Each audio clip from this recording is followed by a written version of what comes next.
Hey, Shalom, Shalom, it's the brother Kadash.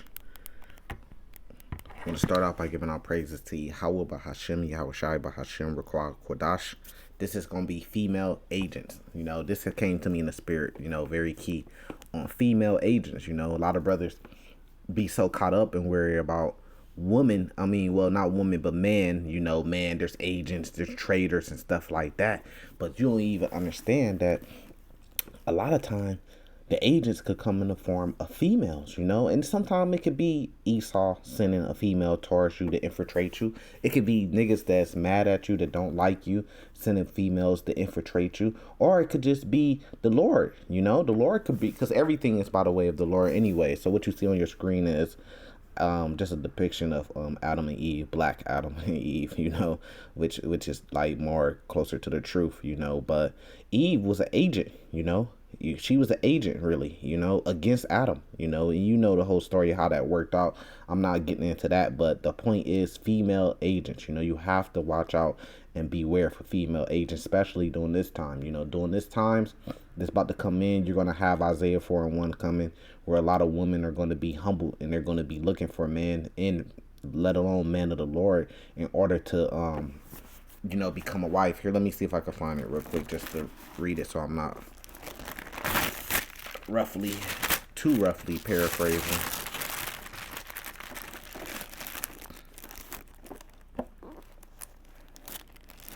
Right, so you're about to have that. So the key is for you to have knowledge and wisdom with doing that, so you're not caught out there, caught off guard when these female agents come. This is Isaiah 4:1.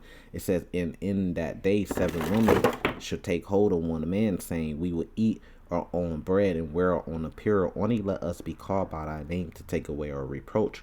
But you got to be very careful when you're doing this, because you're going to have a such thing called female agents. You see this in like movies like The Walking Dead. You see a lot of men that's set up by women. It could be the woman that you've been with your whole life, a woman that you've been with for years, that's your wife, and she could trade on you, because everybody's going to be tempted, and a lot of brothers households are going to be split up when that temptation come, because they women wicked.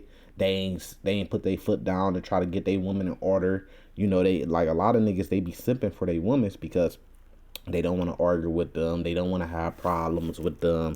So they just give them what they want. So really, they giving that strength to a woman when they just give them what they want and just tell them what they want to hear, just to kind of shut them up. That's really them controlling things because they have power over you.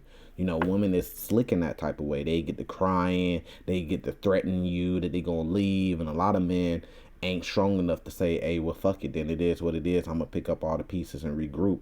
They kind of weak, so they kind of give in to that, and these women are going to turn to agents against you when they're tempted. When Esau comes and tempt them to give up your location, to give up your whereabouts, to give up knowledge that they know on you, or Esau could come and tell them just to make up some shit so they could blame you and then come up against you, and these women are going to be going along with it, man, because they were never in order in the first place. They out here being wicked. You trying to tell them like, man, look, this is the truth. This is what we follow. And they just like, nah, fuck that. I'm gonna do what I want to do. That shit's gonna come back to bite you in the ass in the end times, man. And these women are gonna turn to agents against you, because how was Adam able to get took down? By the way of Eve. Who was the closest person to Adam? It was Eve, man. His rib, right? It was Eve. So she was the one, and she successfully took him down, man. So you got to watch out for that. When we read this Bible, we got to understand these things, man. These things aren't just to read and just learn. You have to live it, man. You have to know these things. This is that wisdom and that knowledge that's going to sustain you, man. You have to be a man. You're going to have to make tough decisions. A lot of men, they can't make tough decisions, especially when it comes to women. They're weak in that way. That's their weak link, is the woman to them. And that happens to a lot of men because it goes back to Adam and Eve. That's why I put this picture up here. So let's, just pull some precepts, But family's going to be split up, man. If your family already kind of split up, you can have an unbelieving wife, but the point is to try to get her to follow the truth. That's why you stay with her, you deal with her. It's no different than Yahweh Shai sitting with the sinners. They were unbelievers, but the goal is to make them to believers. It's no different. This is Luke chapter 12, right? Verse 51, it says, suppose ye that I am come to give peace on earth. I tell you, nay, but rather division. You know, so if y'all already kind of like dividing your house, you trying to follow the truth, she's being wicked as fuck, you already know when that division come, you already know that y'all finna get divided and all hell finna break loose. And it's gonna be hard on you, man. It says, for from henceforth there should be 5 in one house, divided 3 against 2 and 2 against 3. Esau's gonna turn, he's gonna use, what has he always done throughout history? Just like during the time of slavery, he used our women against us. You know, the women were able to live in the house, was getting raped by the master, and then they used the woman to control the man.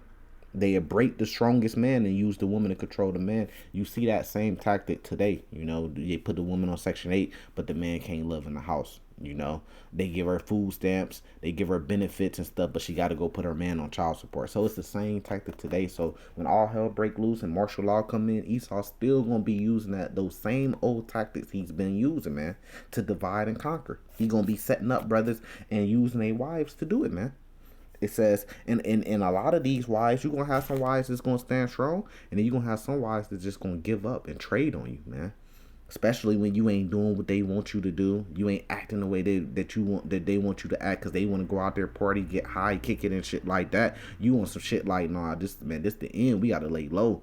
We got to be wise, you know what I mean? She don't want to listen. She being all unruly and everything like that. You already know what it's going to come to. It says, from henceforth there should be 5 in one house, divided 3 against 2. This is all in the same house. 2 against 3. Why? Because she gonna turn your children against you.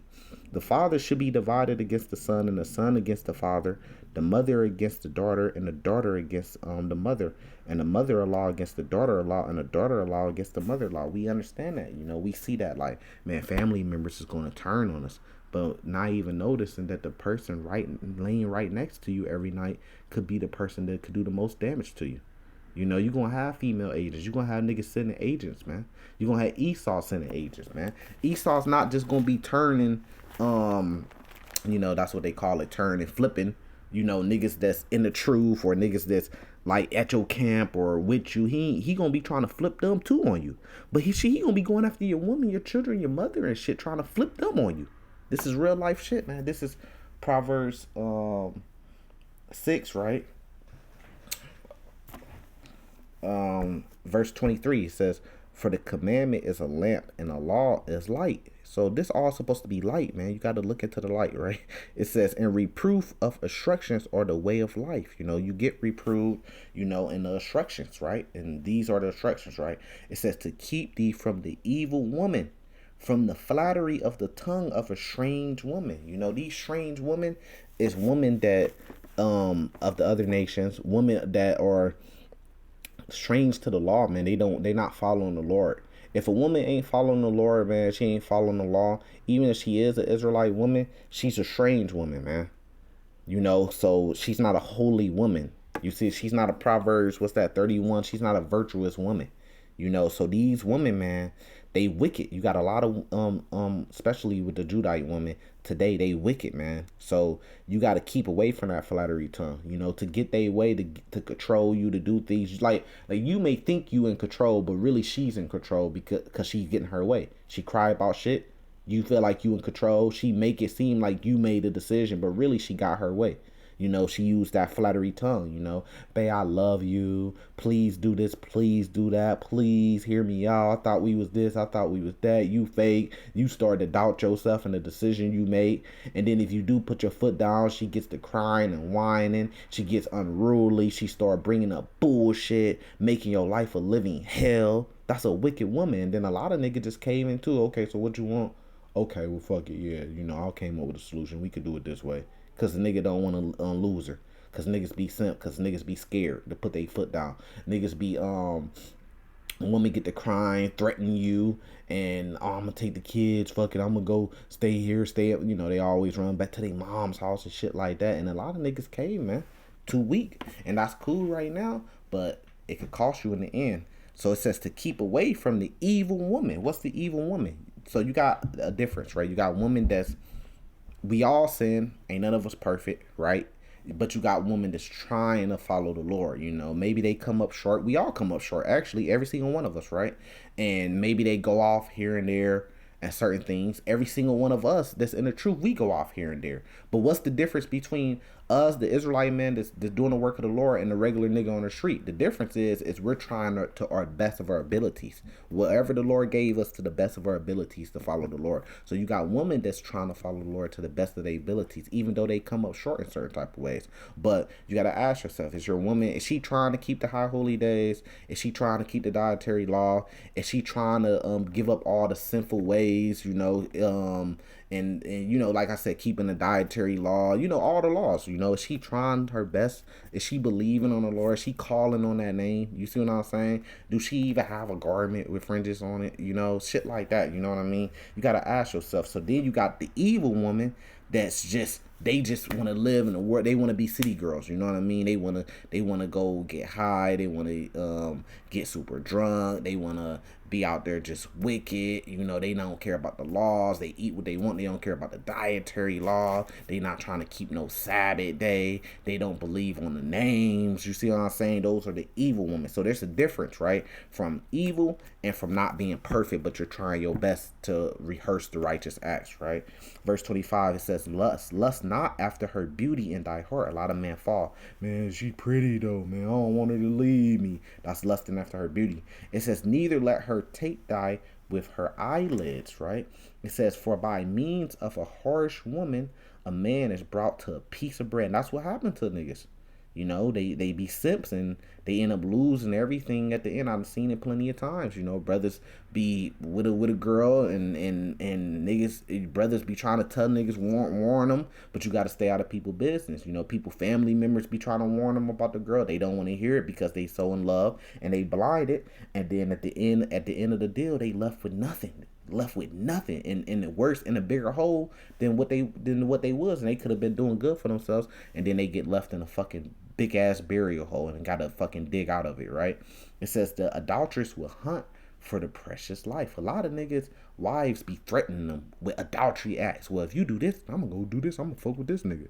I'm gonna fuck with that nigga. I'm gonna talk to this nigga. I'm gonna go do me. I'm gonna go back out here and do this and do that if you're doing this. So no, you can't have multiple wives, because if you do try to have multiple wives, I'm gonna go get me. That's the adulterous shit, man. Because it's spiritual before it's physical. So that's already in their heart, right? It says, can a man take fire in his bosom? A lot of niggas is taking a wicked ass woman, which is fire, into their bosom, and his clothes not be burned. So can you take this wicked woman that you clearly know is just completely wicked, take her into your bosom and not be burnt? No, you're gonna be burnt, right? It says, can one, it just depends on how bad the burn is, Can one go upon hot coals and his feet not be burnt? So he that goeth, this is in the Holy Bible, so he that goeth in to his neighbor's wife, whosoever touches her shall not be innocent, right? Men, and a lot of men, they start their relationships off on adultery, and then time go by and they just think that it's okay. It says, man, do not despise a thief if he steal to satisfy his soul when he is hungry, right? But if he be found, shall restore sevenfold. You got to pay for things you do. He should give all substance to his house, right? But whoso committed adultery with a woman lacketh understanding, right? Lacketh understanding. A lot of brothers, man, be delusional. It says, he that does of it destroy his own soul. A wound and dishonor shall he get, and his reproach shall not be wiped away. You finna destroy your own soul. It says, for jealousy is rage of men. Therefore, he will not spare the day of vengeance. Because you got to remember, man, when that temptation come, a lot of brothers are going to destroy themselves, man. Because they're going to be tempted. And who was Adam tempted by the most? His rib, his wife.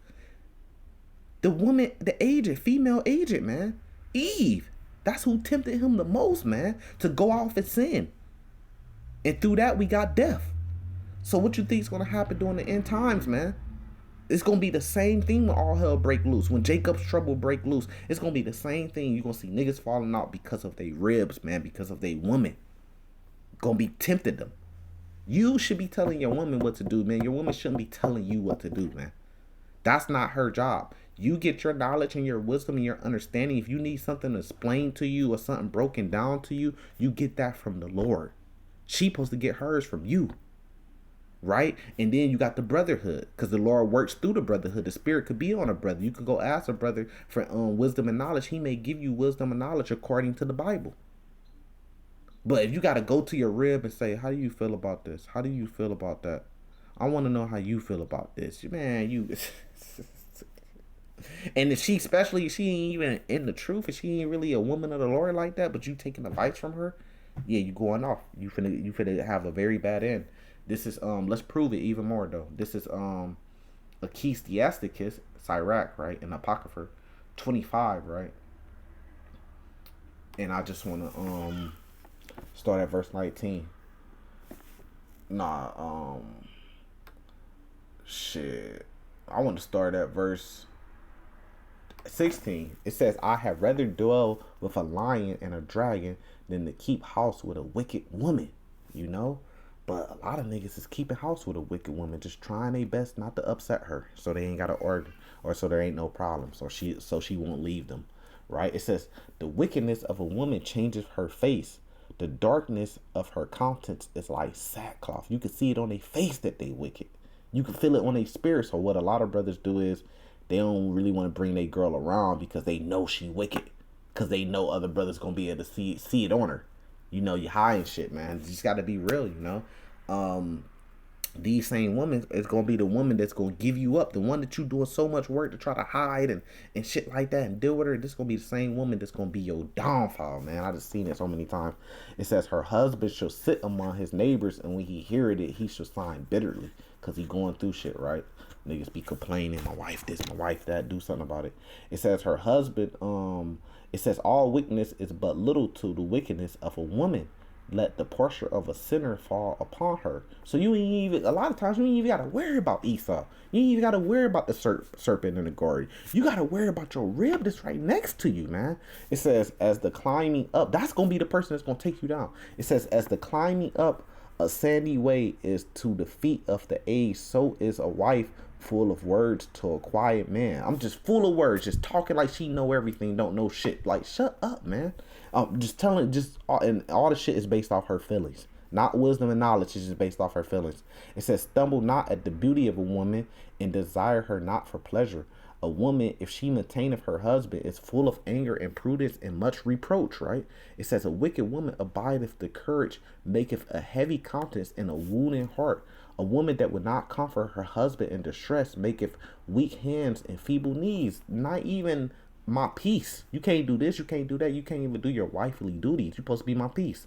It says, of the woman came the beginning of sin, and through her we all die. You must always remember that, right? Now it's a different from a woman going off, but she's trying, compared to just an all-out wicked evil woman, man. It says, give the water no passage, neither a wicked woman liberty to gad abroad. You giving her hella liberty just to go around and do whatever the fuck she want to do, which is going to be what? Be wicked. You giving her the liberty to be wicked. It says, if she, now this is the point. If she go not as thou wouldst have her, cut her off from thy flesh and give her a bill of divorce and let her go, right? Fuck, what is that precept? Let me see. I'm gonna give you an example, right? With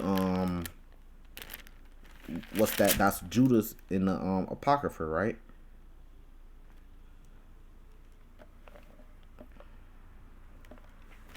Right. Let me see if I can find it real quick.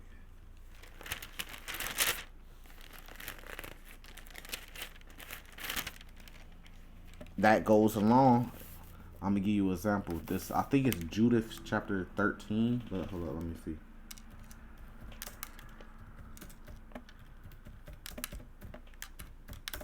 Cause I'm on my laptop. Right. Hold up, real quick. Let me get this precept. This is Matthew chapter 5, right, verse 30. Right. It says, "If thy right hand offend thee," who's your right hand? Your right hand could be a brother that's close to you. Your right hand could be your wife, your rib. It says, cut it off and cast it from thee, right? Because why? This is why. For it is profitable for thee that one of thy members should perish, and not the whole body should be cast to hell. You know what I mean? It's not I'm gonna ride with my wife till we die type shit. If she going off, you gotta cut off your right hand. Get that off of you so you don't go off, and then your end be destruction. You know? If she going to go take the chip, the mark of the beast when it come out, you got to cut her off, man.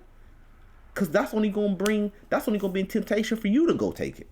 And that's why I can't fucking wait, man. We hasten the day.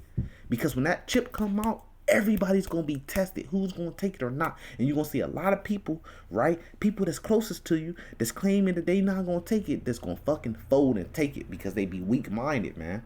Now let me get this example of a female agent. Right? Now this is Judith, right? In the Apocrypha, chapter 13. Now this is a good example of female agent because she was an agent for the nation of Israel. She did a good deed for us, right?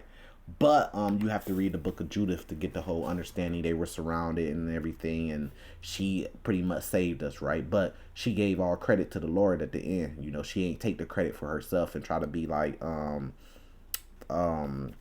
you know, like the rest of the wicked women, you know, that would do some shit like that, right?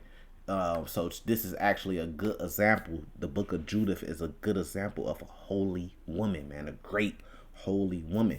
But the story just kind of shows you how these women come close to you and man get weak for them. They don't follow anything, Proverbs, Ecclesiasticus, Matthews, all that we just pulled, right? And how men could be set up by these women agents, right? Now this is Judith chapter 13 verse 1. It says, now when the evening was come, his servants had made haste to depart, and Boaz shut up his tent without and dismissed the waiters from his presence of his Lord. And they went to their beds, for they were all weary because the feast had been long. And Judith was left alone in the tent, right? It says, and Hopharnes laying alone upon his bed, for he was filled with wine, right? Trusting her, slipping, right? A lot of niggas do this. They go to the club, take strippers home, and fall asleep, all drunk, and they wake up to all they shit go, getting robbed. It says, now Judith have commanded her maid to stand without her bedchamber, and to wait for her coming forth as she did daily. For she said she would go forth to her prayers, and she spake to Boaz according to the same purpose. So all went forth, and none was left in the bedchamber, neither little nor great, but Judith standing by his bed, right, which is Hopharnes, right, said in her heart, O Lord God of all power, look at this present upon the works of my hands, for the exaltation of Jerusalem, right? It says, for now is the time to help thy heritage and to execute thy enterprise to the destruction of the enemies which are risen against us. Then she came to the pillar of the bed. Now watch this, which was at Hopharnes' head, and took down his functions from thence, right? And approached to his bed, and took hold of his hair of his head, and said, strengthen me, O Lord God of Israel, this day. And she smote twice upon his neck with all her might, and she took away his head from him, chopped his head off, and tumbled his body down from the bed, and pulled down the canopy of the pillars. And anon after she went forth and gave Hopharnes his head to her maid. Got caught slipping and got put to death. When you look at Judith, they put a fucking Caucasian woman up there. We know that's not true, right? But got him killed pretty much, set him up because he was weak for the woman, because he stumbled at her beauty, man. So the person that was on the right side, that he trusted, that he loved, that he felt in love with, was the same person to chop his fucking head off. And he knew that she was a woman from the other nation. She was just from the nation of Israel that they was going against, but she was just so beautiful, so he stumbled at her beauty. Perfect example what just happened in LA with PNB Rock, right? Now people are claiming, which we don't know, but people are claiming that his wife, that his girl, his baby mama that he was there with, she posted the location. Now maybe she didn't post the location with the intent to get him killed, but this is why women have to be in order. If she gave up his location, right, she posted that location, and the killers, we don't know. We have to go find the killer and ask him, how did you track him down, right? And that was how the killer tracked him down and got his location and went and tried to rob him and killed him because of his woman dropped the location. That's an example of a woman being out of order. you know, because I seen some stuff and they was saying that he was constantly telling her over the last couple months to stop dropping his location, stop dropping pictures in real time and shit like that. And she was an unruly woman and didn't want to listen. So you see how that example just of her posting a location, a picture that she's at a Waffle House with him, could possibly been the end of his life. He got a shit split, man. Could have possibly been the end of his life just for that small mistake, because a woman don't want to be in order and don't want to listen to what you say. You know, so you have to watch this, right? Just like it said in Matthew chapter 5, verse 30. If your right hand offend you, cut it off. Because really you could get your whole body fucking cut off. You could get set up, man. You can make the wrong move. Your rib can make the wrong move and you could pay for it, man. So, you know, you got to read the rest of the book of Judith to understand exactly what happened, how she played it with the whole intent of killing this king so she could, was he a king? So she could free her people pretty much. You know, you cut off the head would symbolize, he was the head, so when he was cut off, the whole army kind of like fled out of there. So she literally cut off his head, and then she cut off the head of the army, and they got victory through that. And then she gave all praises to the Lord, you know. So with that, I'm gonna say salvation to the elect. Hopefully this has been edifying.